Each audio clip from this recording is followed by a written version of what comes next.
This is RadioOnFire.com. I go by the name of Diamond K. Thank you for joining me. Now, another twist in the Troy Ave case. Troy Ave pleaded not guilty to the New York club shooting charges, and his lawyer said that he is the victim. Now, we've talked about this. The rapper, the New York-based rapper, accused of opening fire at a deadly nightclub shooting, says that he was the victim, actually. And despite the video, the 11-second video that the police department has put out, his lawyer is saying this is just one part of the whole picture.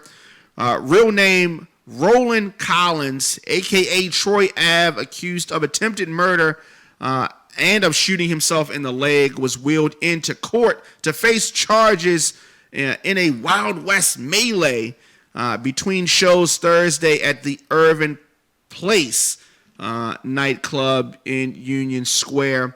After ballistic tests, Collins' charges could be upgraded to murder in the death of 30-year-old Ronald McFadder.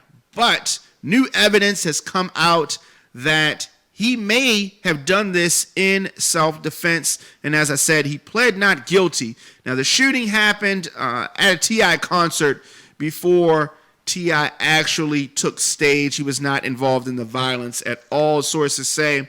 Now, Troy Ave winced as the officers and detective took him out of the marked van and helped him into a wheelchair where he sat with his right leg bandaged. Prosecutors said that Collins recklessly fired 5 times in a crowded venue with no concern about the consequences. Troy Ave underwent surgery to have bone fragments removed from his leg. Now, Troy Ave is saying that he's innocent, and new footage suggests that there was a second gunman. Now, the defendant is on video coming out of the VIP room where individuals were shot, said the assistant district attorney. He had a gun in his hand and was seen firing that gun in the direction of fleeing patrons. But the attorney for Troy Ave is saying that this is just one part of the big picture. He did not wait for first responders. He arrived at the hospital in a van that belonged to him.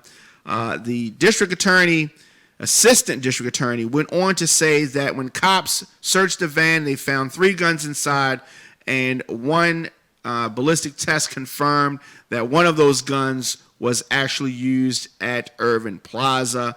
Of course, this investigation is still going on, and Troy Ave's lawyer, Scott Lehman, said that the video just tells one part of this story. Now, he says what really happened here is Mr. Collins is the real victim. The person who was killed at this event, he died a hero. He, Mr. McFadder, was Troy Ave's bodyguard. He wasn't shot by Mr. Collins. That was his lifelong friend. This makes sense. Now, this 11 seconds of video that the NYPD released, it doesn't say what happened before that. It doesn't say what happened after that. The scientific evidence will show he did not shoot himself. This was another rush to judgment, the attorney for Troy Ave said, and he continued by saying, in this case, he, referring to Troy Ave, is the victim and should be treated as the victim. As we said in previous reports, 2 others were wounded during this shooting. Now, this new evidence, this new evidence that is coming to light, actually has the NYPD believing that Troy Ave was shot by a rival prior to him actually getting the gun.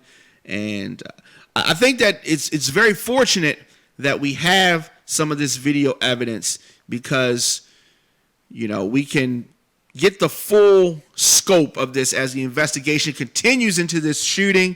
I mean, we have to keep in mind that one person did lose their life. And it's definitely something that a lot of people want the answer to. As I said, police arrested BSB Records CEO Troy Ave, but it appears that this case has some more twists and turns. The reports are varying. There's been a lot of things that's gone on. The BSB banger, aka Ronald McFadder, who was shot in the stomach. He was the gentleman that is deceased. The reports are now saying that as Troy Ave and his assailant tussled over the gun, another shot went off, and after that, details got sketchy. So there's a lot more to figure out, the ballistic testing, and to figure out what bullet is coming from, what gun. The 34-year-old is recovering from a chest wound. The 26-year-old model Maggie Carey Hextall is recovering after surgery, damage to repair a gunshot wound to her knee. This is just a freaking mess. So let me know your thoughts in the comment section. It's too soon for us to really pass judgment here. This story is still unfolding, but we will keep you abreast as to what is going on. Instagram, Facebook, and Twitter at The Diamond K Show, 7 days a week, 7 p.m., The Diamond K Show, radioonfire.com.